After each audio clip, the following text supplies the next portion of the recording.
There is a conversation about the second half of life that our culture almost never has honestly. Not the practical conversation about retirement planning or physical health or the management of aging bodies. Those conversations happen, they are useful in their way. But they are organized entirely around the external dimensions of a period of life that is at its most important level an interior experience. And by focusing almost exclusively on the exterior, they miss the thing that most needs to be understood. The second half of life is not primarily a logistical challenge, it is a psychological one. And for many people, it is also a spiritual one, not in any dogmatic sense, but in the sense that it brings with a specificity and an urgency that the first half of life rarely generates, the questions that matter most. Not what am I achieving, but what am I actually here for? Not what do others think of me, but who am I when the performance finally runs out of audience? Not how do I build the life I was supposed to have, but how do I genuinely inhabit the life I actually have while there is still genuine time to inhabit it? Gabor Mate understood these questions from the inside, not only as a clinician who sat with people in the second half of their lives, though he did that extensively, but as a person who arrived at the midpoint of his own life and discovered with the specific disorientation that genuine self-honesty produces, that significant portions of the life he had been building were organized around things that had very little to do with who he actually was.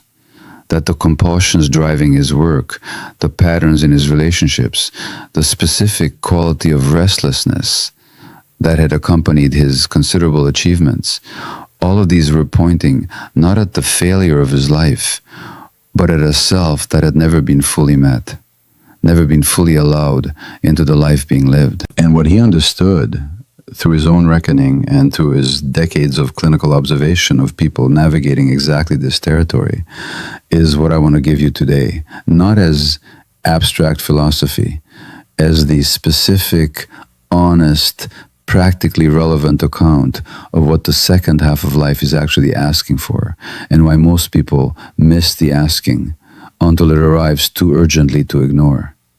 The first thing Gabor Mate understood that almost no one says clearly is this: the second half of life begins not with a birthday, but with a question.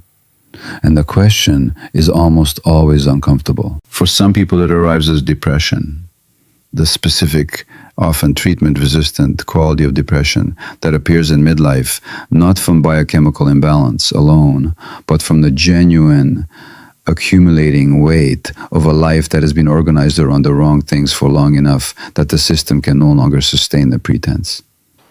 For others, it arrives as physical illness. The body, as it so often does in Gabor Mate's framework, delivering the message that the psychology has been managing into silence. For others, it arrives as the sudden hollowness of an achievement that was supposed to feel like a rival, and instead feels like the moment the scaffolding was removed, and what remained was not the solid structure that was anticipated, but a question. A large, unwelcome, genuinely important question. What am I actually doing here? This question, when it genuinely arrives, not as an intellectual exercise, but as a felt, urgent, sometimes frightening recognition that the current organization of the life does not match something essential about who the person actually is the beginning of the second half of life in the psychological sense. And how a person responds to it determines almost everything about what the second half actually produces. The most common response, Gabor Mate observed, is avoidance. Not conscious avoidance, the avoidance of a person who does not yet have the framework to understand what the question is actually asking, who interprets the discomfort of the question as a problem to be solved rather than an invitation to be accepted, who reaches for the familiar strategies, more achievement, more busyness, a different relationship, a different location, a different external arrangement of the circumstances, rather than turning toward the interior territory from which the question is actually arising. These strategies can work temporarily. They can extend the first half of life, its organizing concerns, its primary orientation toward external building and external validation, well past the point where the authentic self has begun to press for something different. But they cannot work permanently. because the question does not go away. It waits with the specific patience of something that knows it is genuinely important. And it tends to return when the avoidance eventually runs out of fuel, with considerably more urgency than it carried the first time. What Gabor Mate understood about the second half of life that almost no one says is that genuine engagement with this question, the willingness to actually sit with it, to allow it to be as large and as uncomfortable as it actually is, rather than immediately moving to manage its discomfort, is not a crisis to be resolved. It is the most important developmental opportunity available to a human being past the midpoint of their life. He drew on the work of Carl Jung in understanding this. Jung believed, and Gabor Mate's clinical observations confirmed, that the second half of life has a genuinely different developmental task than the first. The first half is organized appropriately around the external, around building, achieving, establishing identity and place in the social world, developing the capacities required to function as an autonomous adult human being. These are real and important tasks. They deserve the energy and the focus the first half of life typically gives them. But they are not the only tasks that human life contains. And the person who arrives at the midpoint, having successfully accomplished the first half's external tasks, while having entirely neglected the interior ones, the cultivation of genuine self-knowledge, the honest encounter with what was sealed away in the adaptive process of becoming a functional adult, the development of a relationship with the self that goes deeper than the identity organized around external achievement. That person arrives at the second half of life with a specific and significant deficit. Not a moral deficit, a developmental one. The interior territory that the first half's external focus did not require to be navigated is waiting. And it does not wait passively. It generates the symptoms, the midlife depression, the physical illness, the relationship fractures, the achievement hollowness, the large and unwelcome question, that are its way of making known that the navigation can no longer be deferred. What Gabor Mate understood about this navigation, what he considered essential and what most accounts of midlife and the second half of life consistently miss, is that it cannot be accomplished through the same strategies that built the first half. The intelligence, discipline, and effortful achievement that constructed the first half's accomplishments are largely inadequate to the second half's actual requirements, not because those capacities are worthless, but because the second half's primary work is not external construction, it is interior descent. And descent requires a different set of capacities than construction. It requires the capacity to sit with uncertainty rather than immediately resolving it. The first half builds certainty, clear goals, clear identities, clear measures of progress. The second half, when it is genuinely engaged with, dismantles much of that certainty and asks the person to navigate from something less clear but more genuinely their own. This is profoundly uncomfortable for people who have organized their sense of competence around their ability to produce clarity and resolution. And it is one of the primary reasons that the second half's genuine invitation is so frequently declined in favor of the more familiar but less genuinely satisfying continuation of the first half's strategies. It requires the willingness to grieve, genuinely, specifically, without the premature spiritualization that converts grief into gratitude before it has been fully felt. The second half of life carries with it, in almost every case, a genuine accumulation of loss. The loss of the possibilities that the first half's choices foreclosed. The loss of the youth that carried those possibilities. Sometimes the loss of specific people and relationships and versions of the self that cannot be recovered. This grief is not morbid, it is honest. And the person who attempts to navigate the second half without genuinely grieving what deserves to be grieved tends to carry that grief forward as a weight that makes the genuine opportunities of the second half harder to access. It requires, perhaps above all, a profound shift in the relationship with time. The first half of life is organized around the future, around what will be achieved, what will be built, what will eventually arrive. The second half, when it is genuinely inhabited, requires a fundamentally different orientation, not the resigned acceptance of someone who has given up on the future, but the genuine, cultivated capacity to be actually present to the life that is happening now, rather than perpetually passing through the present on the way to the future that has always organized the first half's energy. Gabor Mate observed that this shift in the relationship with time is one of the most consistently difficult aspects of the second half's genuine work, and one of the most consistently rewarding when it is genuinely accomplished.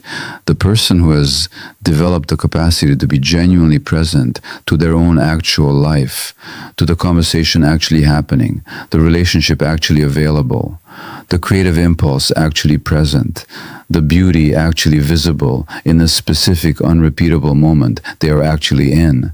That person has access to a quality of experience that the future organized first half self, for all its energy and achievement, rarely permitted. There's something else Gabor Mate understood about the second half of life that deserves particular attention.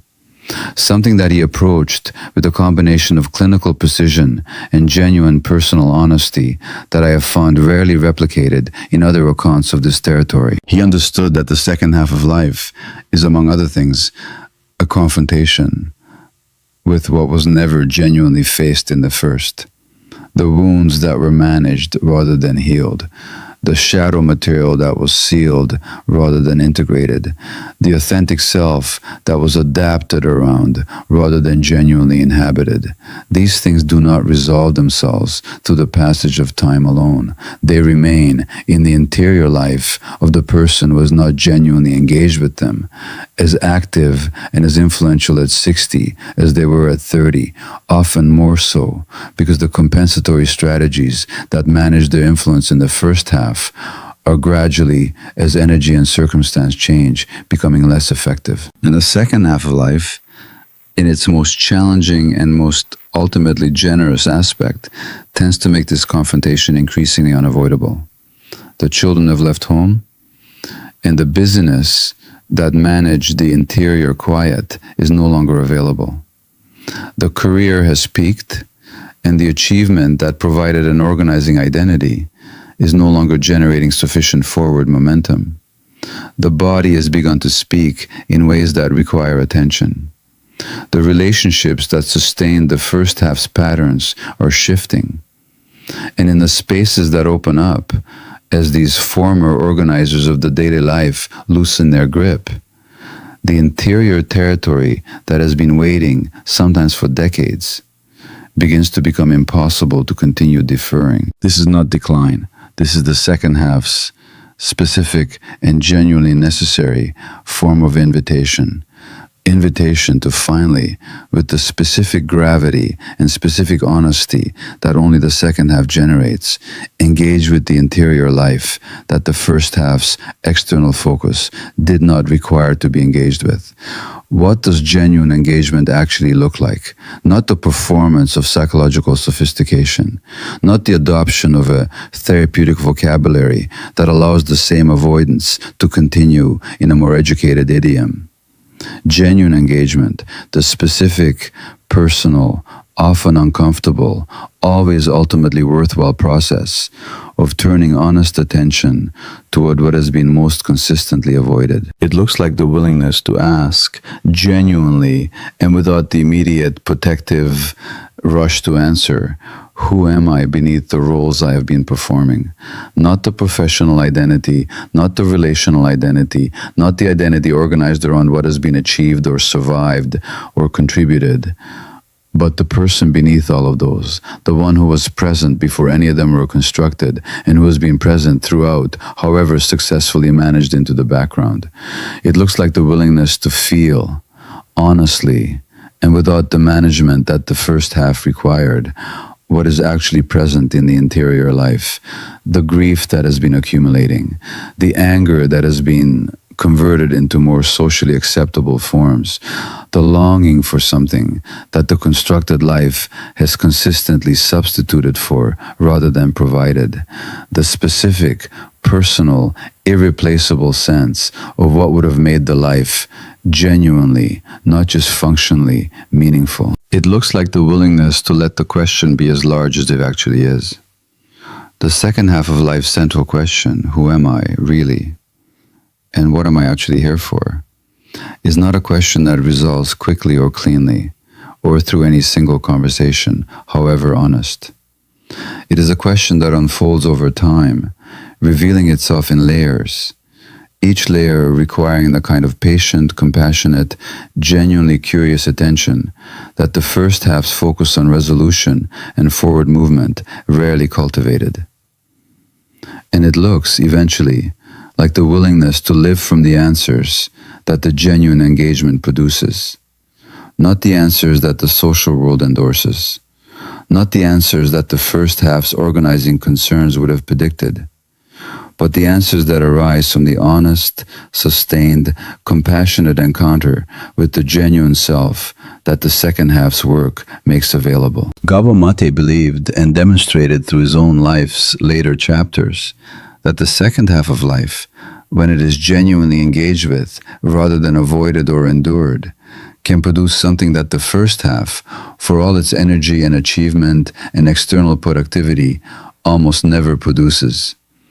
A quality of genuine presence, a quality of authentic relationship with the actual life being actually lived, a quality of real, settled, not requiring external confirmation, aliveness that the performance-organized first half self, however successful its performance, simply did not have access to. He arrived at this not as a spiritual theory, but as the clinical observation confirmed by his own personal experience.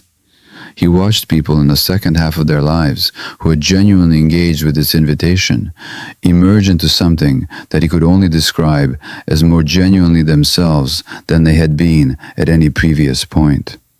Not happier in the simple sense, not free from difficulty or loss or the ordinary suffering of a human life continuing to be lived, but more genuinely present to their own existence, more honestly inhabiting the specific, personal, irreplaceable life that was actually theirs. That emergence is available to everyone in the second half of life. It does not require extraordinary circumstances or extraordinary psychological sophistication.